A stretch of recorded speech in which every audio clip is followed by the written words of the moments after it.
Immobilier simplifié. Avec Patrick. Oui, Patrick Lapalme de chez Remax Prestige. Bon matin, Patrick. Oui, bon matin, Sylvain Marion. On va se manquer un matin. Ça va bien? Oui, très bien, toi. Oui. On va parler ce matin de reprise de finances. Ouais. Est-ce qu'on en voit plus? On risque, je pense, d'en voir plus au cours des prochains mois. Hein? Malheureusement, on devrait risquer d'en voir plus. On ne le souhaitera pas à l'économie québécoise, et canadienne et mondiale. Mais ça pourrait être quelque chose qui va avoir une petite flambée là, au courant des prochains mois. Ce qu'il faut connaître dans la reprise de finances, il ne faut jamais oublier ce fait-là. Souvent, les gens vont me poser des questions. Bon, les reprises de finances, il y a des deals à faire avec ça. Les maisons ne sont pas en bon état. C'est pas vraiment le cas. Hein. C'est du cas par cas, j'imagine. C'est du cas par cas. Et puis, il ne faut pas oublier qu'une reprise de finances, soit une prise en paiement ou une vente sous contrôle de justice, est toujours défavorable pour un débiteur. Le débiteur, c'est la personne qui a l'hypothèque et il faillit à payer ses créanciers hypothécaires. Donc, la qualité de l'immeuble peut être excellente aussi quand même. L'institution financière n'est pas nécessairement folle dans ce dossier-là. Quand ils vont avoir une propriété de ce style-là qui va arriver, que la personne va remettre les clés, va faire une faillite, ce qu'ils vont faire, les institutions financières, vont procéder à des évaluations agréées avec des évaluateurs agréés pour une vente de liquidation. Ce sera vendu souvent par un courtier immobilier. Oui, très fréquemment, très fréquemment. Et aussi, après avoir fait l'évaluation agréée par les évaluateurs agréés, ils vont demander au courtier immobilier aussi de faire une évaluation, une estimation de la valeur marchande.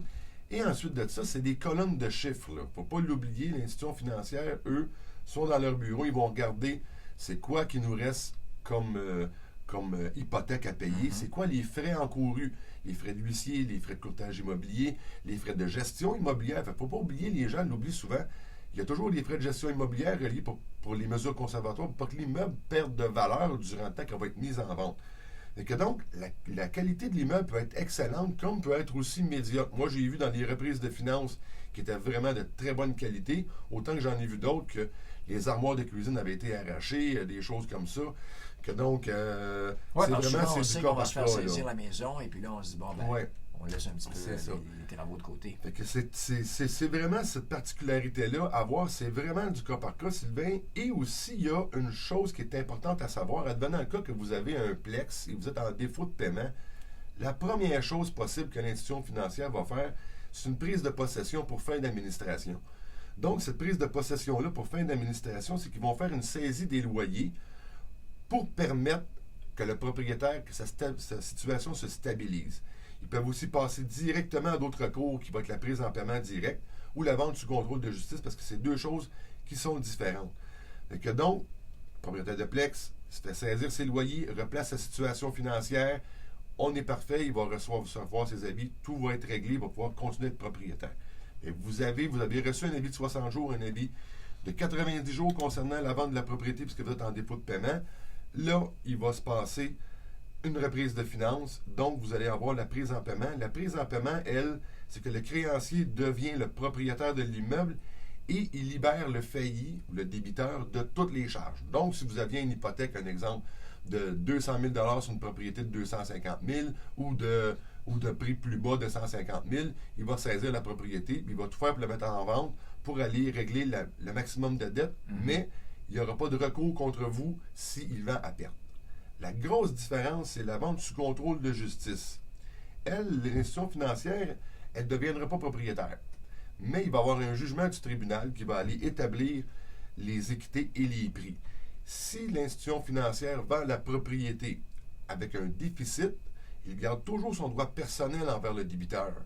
Okay. Que donc, c'est important de savoir que si vous avez une grosse dette qui est là, vous allez peut-être avoir des questionnements, aller voir des syndics, des choses comme ça. Et si, advenant le cas, c'est vendu, mais la propriété va générer un profit, il va remettre les profits de générer de la vente au débiteur. Et que donc, c'est ces deux particularités-là qui sont très importantes à savoir. Et aussi, dans l'achat d'une reprise de finances avec un acheteur, il y a beaucoup de frais qui sont mis à la charge de l'acheteur. Premièrement, ce n'est pas des frais, mais c'est une vente sous contrôle de justice, donc vente sans garantie légale au risque et péril de l'acheteur, donc aucune garantie de titre et aucune garantie de propriété. Donc, il n'y a pas de recours possible envers l'institution financière en cas de découverte d'un vice caché.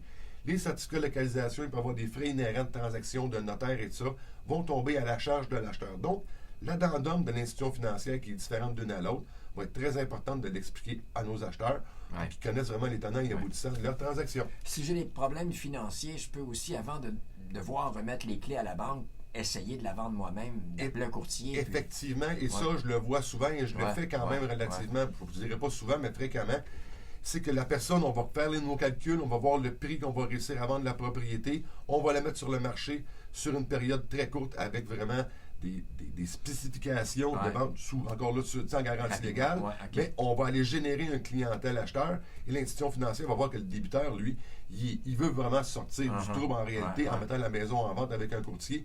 Donc, ça va lui donner une chance supplémentaire. Et puis ça aussi, ça se fait. Là. Donc, si vous êtes dans une situation qui est précaire, vous pensez remettre les clés, pensez à appeler un courtier pour voir à quel prix on peut vendre et sortez vos soldes hypothécaires pour vraiment connaître l'ensemble de votre transaction. Pour te joindre. Facilement au 450-499-5544. Sur ma chaîne YouTube aussi, toutes les chroniques immobilières sont disponibles. Et sur le Facebook, évidemment. Patrick Lapalme, un but, une passion. Vendu. Certainement.